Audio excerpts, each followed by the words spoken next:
Good afternoon, everyone. My name is Disha Shende, and I am currently a third year MBBS student in AIIMS Nagpur. Today, we are going to solve the questions which have been asked from the chapter Evolution. So, let's start. First question is: from his experiments, S.L. Miller produced amino acids by mixing the following in a closed flask.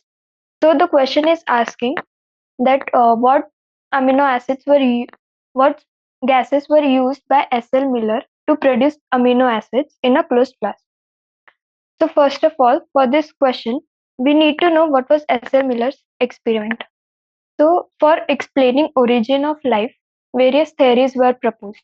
One of these theories, one of these theories was proposed by S.L. Miller. He supported and conducted experiments on the basis of chemogenesis. So what is chemogenesis?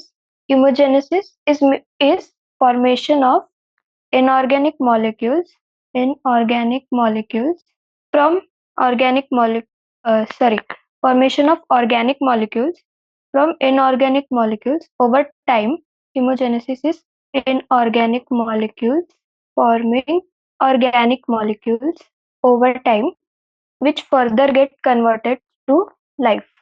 So earlier on earth, the conditions were for formation of life, the conditions were very high temperature and reducing gases were present.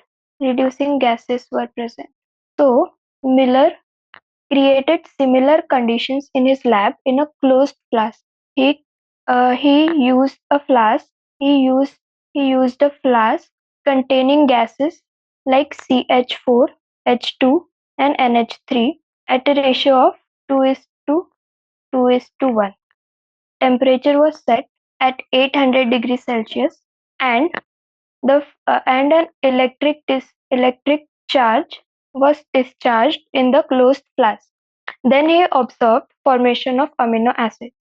So the question was asking us what what were the gases which were used by S. N. Miller in the closed flask. So the answer to this question is CH4, H2, and NH3. So let's see the options. Options are CH3, H2, and NH4, and water vapor at 800 degrees Celsius. So the temperature is correct, that is 800 degrees Celsius. But the gases, it's CH3, H2, and NH4 is wrong. Second option is CH4, H2, NH3, and water vapor at 600 degrees Celsius. This is also wrong because temperature was 800 degrees Celsius. But the gases are correct. The next option is CH3, H2, NH3, and water vapor at 600 degrees Celsius. This is also wrong since gas is also wrong and temperature is also wrong. So the correct answer is fourth. Correct answer is answer D, CH4, H2, NH3 at along with water vapors at 800 degrees Celsius. So question number 2. Question number 2 says hummingbird and hawk illustrate. Option A is convergent evolution. Option B is homology. Option C is adaptive radiation. And option D is parallel evolution. First of all, we will see what the options mean. First is convergent evolution. Convergent evolution means different structures evolving for same function. Means different structures evolving for same function. Or in other words, we can say that it is similar habitat which resulted in similar adaptive features in different organisms. For example, we can say wings of insect, bird, or bat. They all have similar function, that is to fly, but their origin is different. Next is homology. It is similar structure, but different function. For example, it could be forelimbs of cheetah, whale, bats, and humans. Example is forelimb of cheetah, bat, humans. In all these, structure is same as all forelimbs. All in all these forelimbs,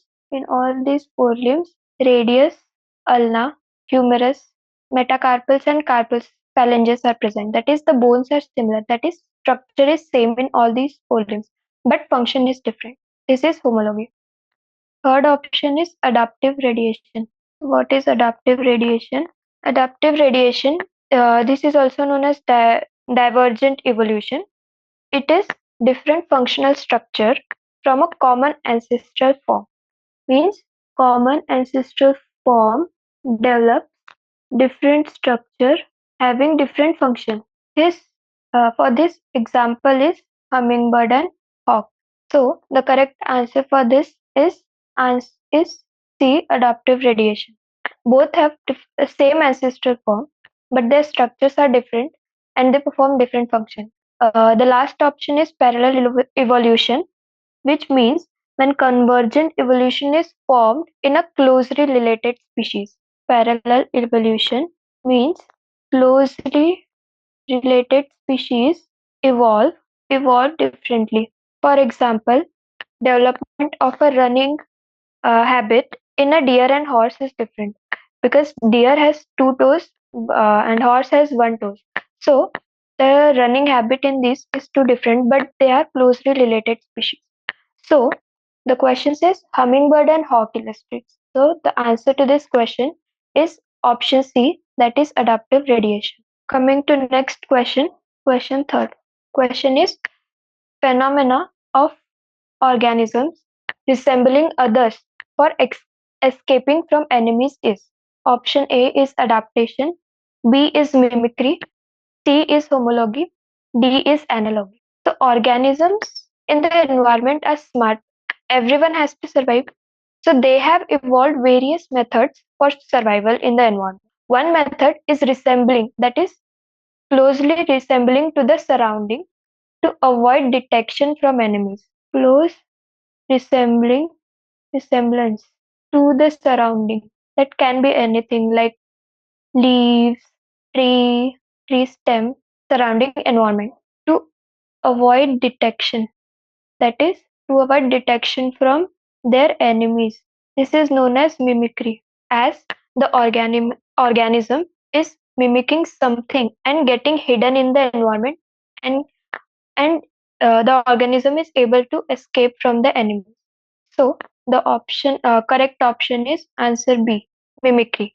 What is adaptation? Adaptation is an evolutionary process in which organism becomes better suited to its habitat. Adaptation is evolutionary process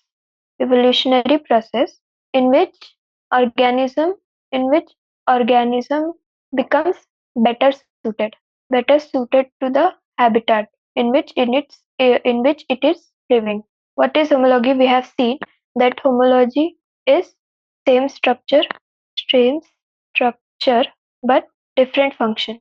And analogy is different structure, different structure, but same function. So the answer is option B, mimicry. Coming to next question, question number 4. Which of the following structure is homologous to the wing of a bird? As we have seen in previous two questions, what is homologous organ? Homologous organs are the organs with similar structure, but different function. Similar structure but different function. So, what would be the structure that is similar to the wing of bird, but function is different? So let's see the options. The first option is dorsal fin of a shark.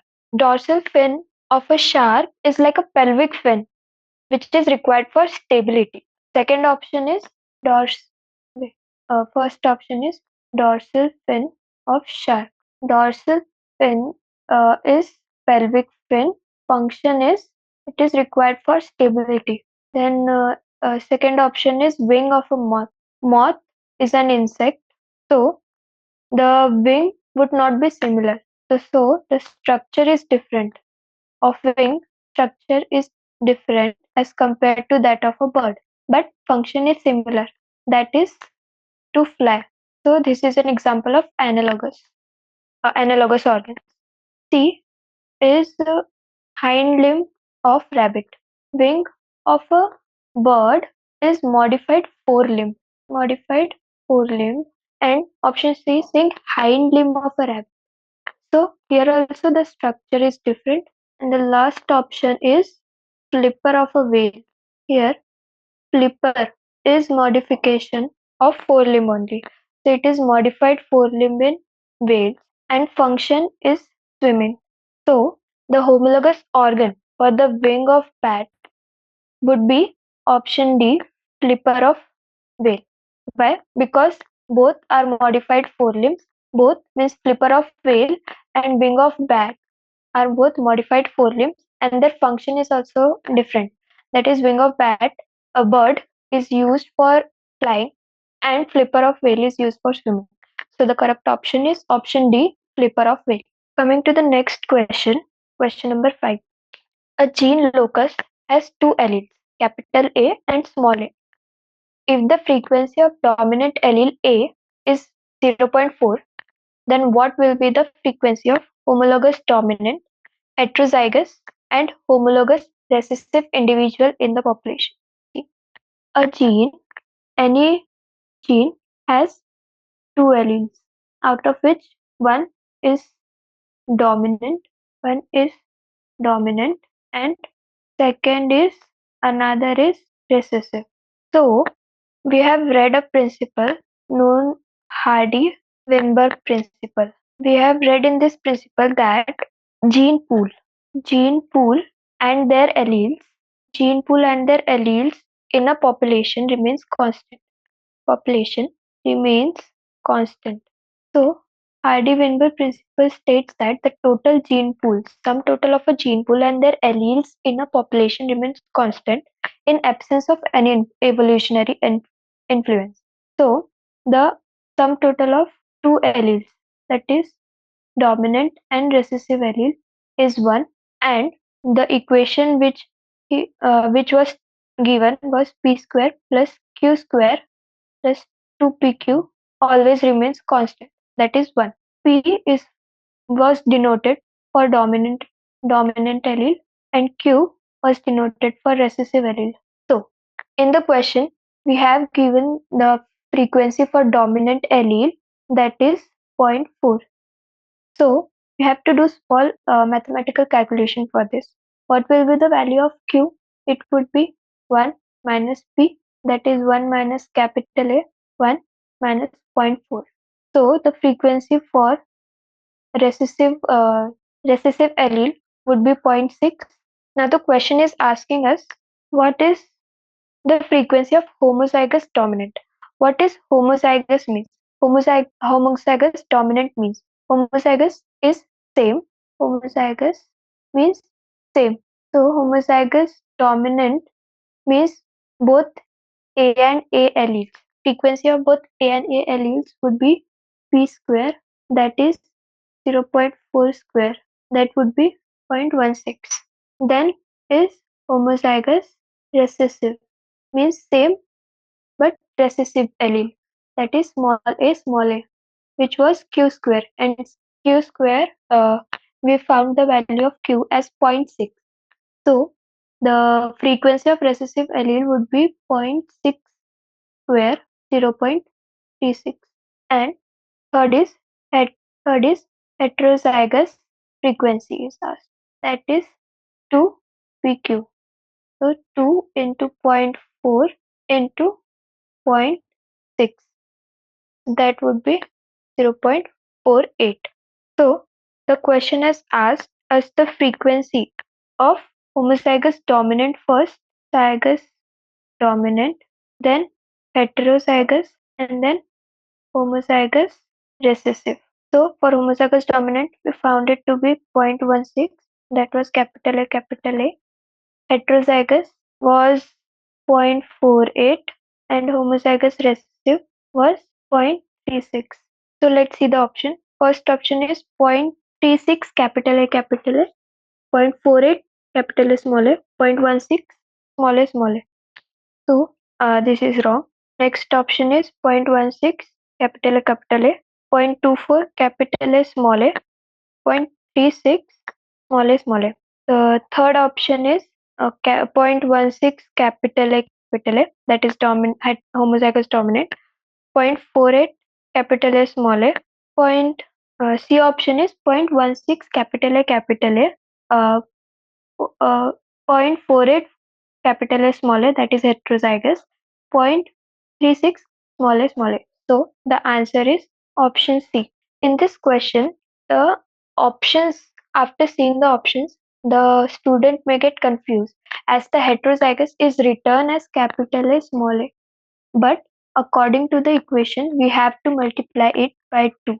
So the answer would be 0.48 for heterozygous and not 0.48 for heterozygous. Frequency for heterozygous is 0.48 and not 0.24. So the correct option is option C. Coming to the next question, uh, question number 6. Which of the following is most important for speciation? So what is speciation? Speciation is nothing but formation of new species or origin of new species. Formation of new species. And what is species? Species is the group of individuals that can interbreed or reproduce to form fertile offspring. So, the important factor for determining speciation would be type of species. So, the same species or different species. Same species, it would be easy to reproduce or interbreed. Different species would have different reproductive organs, reproductive and genital organs. So it would be difficult to breed, difficult to interbreed. These this is known as different species, which lead to difficulty in interbreeding is known as reproductive isolation. Reproductive isolation. So, the main factor which is responsible for speciation would be reproductive isolation. Let's see the option. But uh, let's see the option. First option is seasonal isolation. Seasonal isolation. Seasonal isolation means the species can interbreed. Species can interbreed, but there is isolation only for limited time. Only for limited time. This is seasonal isolation. Option C is behavioral isolation. This is also means same that the species can interbreed, but there is isolation only for temporary time. And tropical isolation is also a temporary phenomenon. So the correct option is option B, reproductive isolation. Coming to next question, question number 7. In which condition the gene ratio remains constant for any species? Gene ratio remains constant for any species. So the key concept in this question is we should know the Hardy-Weinberg principle. Hardy-Weinberg principle, which state that, as we have seen in previous question, the sum total of gene and alleles in a population, total of gene and alleles in a population remains constant in absence of any evolutionary influence. So the evolutionary influence that could lead to a change in gene and alleles would be gene flow, genetic drift, mutation, and natural selection. This is also known as sexual selection. That is, mate, organisms select mate for reproduction. That is sexual selection. So, all these evolutionary influences would lead to change in gene and alleles in a population. So, the question is asking in which gene ratio remains constant. So, first option is sexual selection, which is wrong. Second is random mating. Third is mutation, is also wrong. Fourth is gene flow, is also wrong. So, the correct answer is random mating. Hardy-Weinberg principle should be remembered by all, as the examiner will may ask the same statement as written in NCERT that states that sum total of gene and their alleles in a population remains constant in absence of evolutionary influences. And we also have to remember that what could be the evolutionary influences. These are gene flow, genetic drift, mutation, and natural selection. So the answer for this question is random mating. Correct. As random mating the gene ratio would remain constant for any species. Coming to next question, question number 8. Genetic drift operates only in option A is smaller population, option B is a larger population, option C is Mendelian populations, and option D is island population. So, first of all, we need to know what is genetic drift. Genetic drift is any random change in allele number and frequency in a gene pool.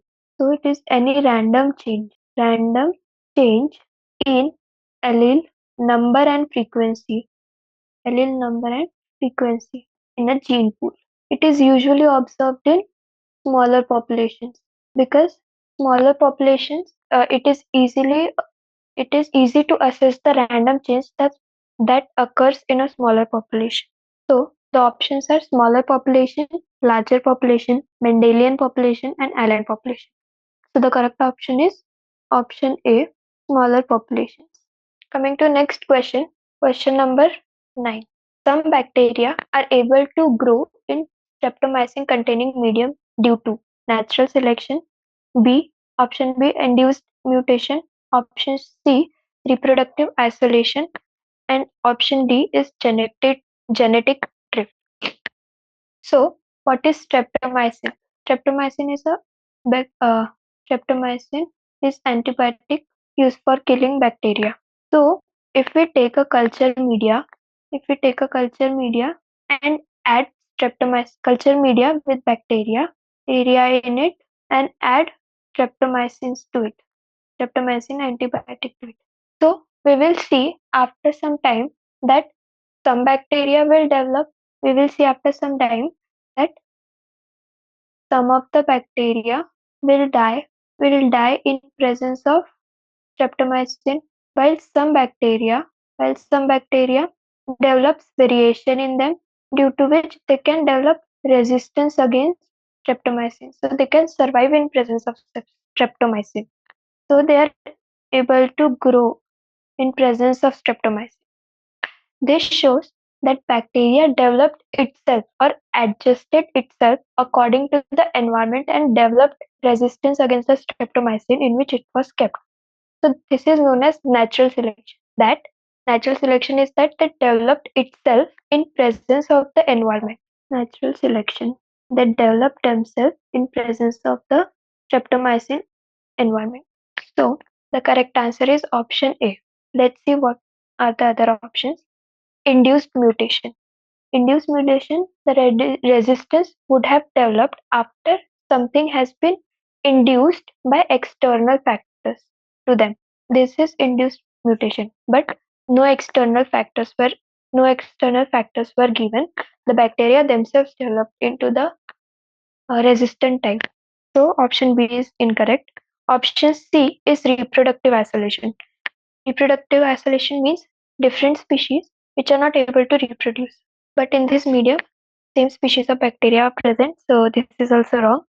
And option D says genetic drift. Genetic drift is a random change due to disaster.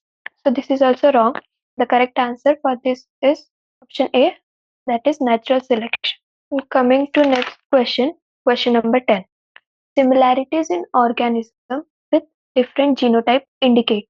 So first of all, what is genotype? Genotype is the genetic makeup is genetic makeup of organism. Genetic makeup of any organism. The question is asking what is similar in organism. Organism similarity in organism but different genotype. Option 1 is microevolution. Microevolution means small changes in population over a short period of time. Microevolution, small changes over a short period of time.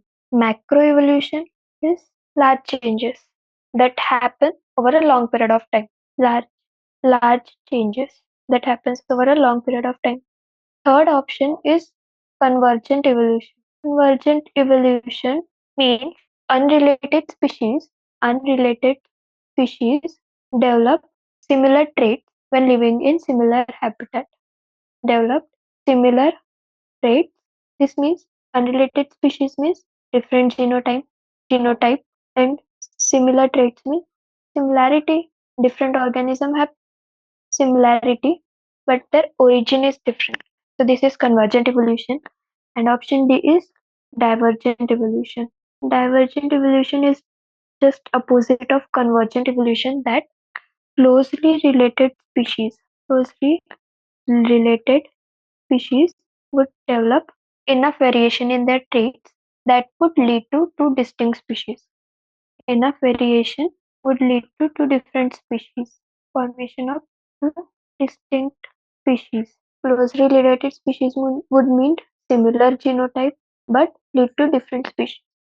So the answer to this question with similar similar similarities in organism but different genotype is option C, convergent evolution. Convergent evolution. That is closely related, unrelated species developing similar traits. So, coming to next question, question number 11.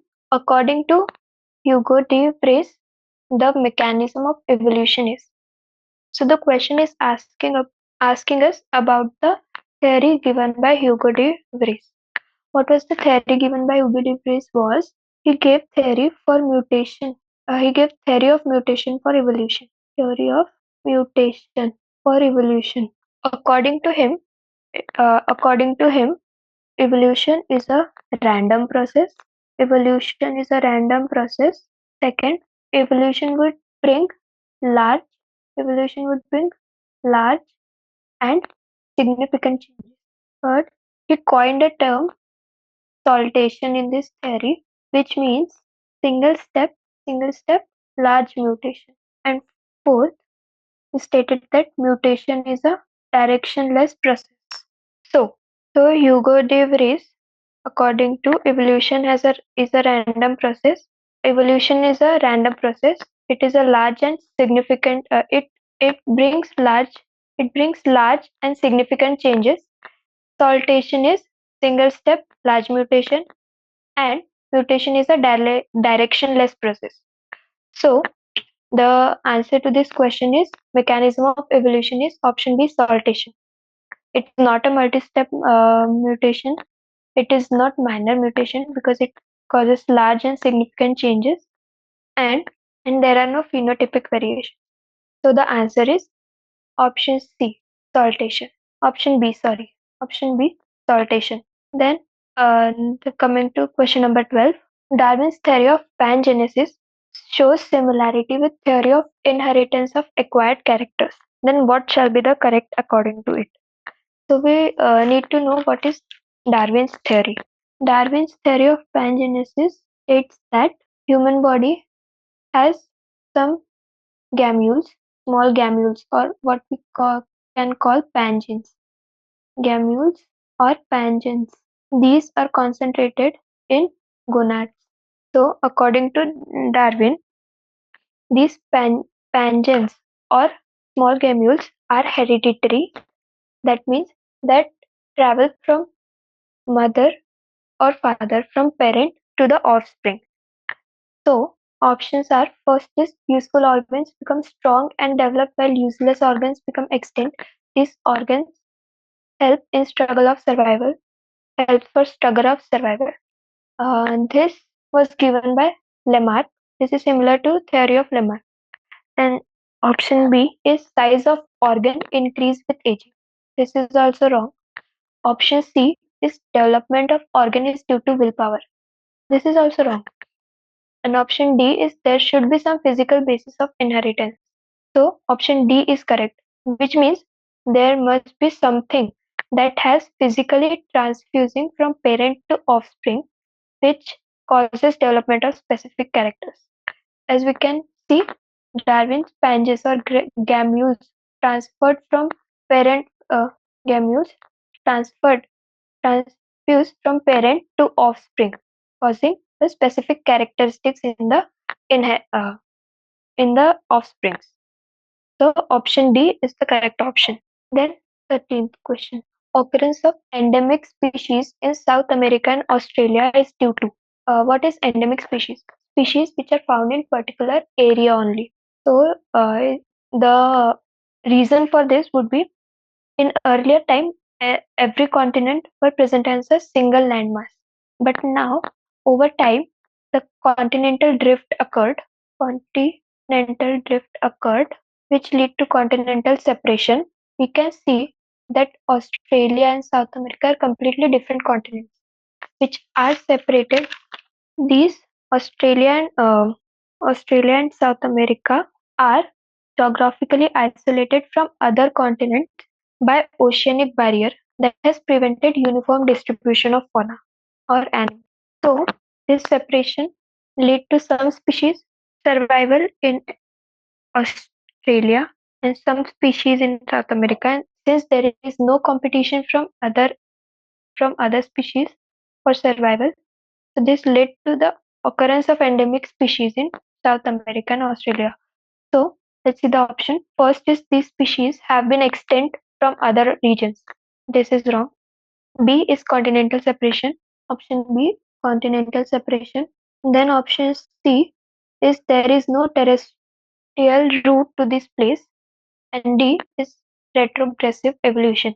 So the correct option is option B, continental separation, which led to the origin of endemic species in South America and Africa, Australia. Question number 14. What is the half-life period of C, that is carbon, is about? What is half-life? Half-life is the time. Half-life is time. Time taken by a substance or compound to reduce to half of its initial concentration. So for carbon, it is 5,000 years. We have to learn this as it is. So correct option for this is 5,000 year half-life of carbon. The radioactive carbon is 5 years. Next question, question number 15. Frequency of an allele in an isolated population may change due to. Option 1 is genetic drift. Option B is gene flow. Option C is mutation. And D is natural selection. So the change in allele frequency in a population due to some random change, chance events like calamities or disaster is known as genetic drift. Frequency of allele change in population due to random chance events like disasters or calamities is known as genetic drift. So basically, this question has given the definition of genetic drift and asking us the term. The first option is genetic drift, which is correct. Now let us see what is gene flow. Gene flow is also known as gene migration, in which organism from one population moves to another population, which leads to gene flow. So this is incorrect as it does not consider a single isolated population. Option C is mutation, which is defined as any changes that occur in DNA at the level of gene and not allele. So this is also incorrect. And fourth option is natural selection. This means nature has selected the better adapted organism in environment to prosper and reproduce. So this is also wrong. So the correct answer is option A, genetic drift. Coming to question number 16, fourth, forthcoming generation are less adaptive than their parental generation due to first, natural selection, B is mutation, C is genetic drift, and D is adaptation. So the question is asking the reason why the upcoming offspring is less adaptive as compared to the parent generation. As we have seen in the Hugo de Vries mutation theory, which states that evolution occurs due to mutation. So evolution is due to mutation. Mutation would lead to new speciation. New speciation is formation of new species. So mutation could be beneficial or harmful. Beneficial mutation would lead to speciation and evolution, and we will get diversity in organism. While harmful mutations would lead to less adaptive gene formation, so the offspring would be less adaptive as compared to parental generation. So, so the main factor responsible for adaptiveness is mutation. The correct answer is option B, mutation. Natural selection, by definition itself, leads to better adaptive organisms for survival. And genetic drift and adaptation are also wrong. So, for the correct answer would be mutation, option B. So, uh, the last question for today's session is question number 17. The next question, the remaining question we will see in the next sessions. So, question number 17 is asking which is not a vestigial part in humans. So, what is vestigial parts? Vestigial part or vestigial organs. Vestigial organs are the organs which are acquired from ancestors, present in the body or maybe diminished in size and has no function currently in the body. So in human body, there has 90 vestigial organs that had been found. Some of these are coccyx, the tailbone, then the third molar teeth, also known as wisdom teeth, then appendix and segmental muscle of abdomen.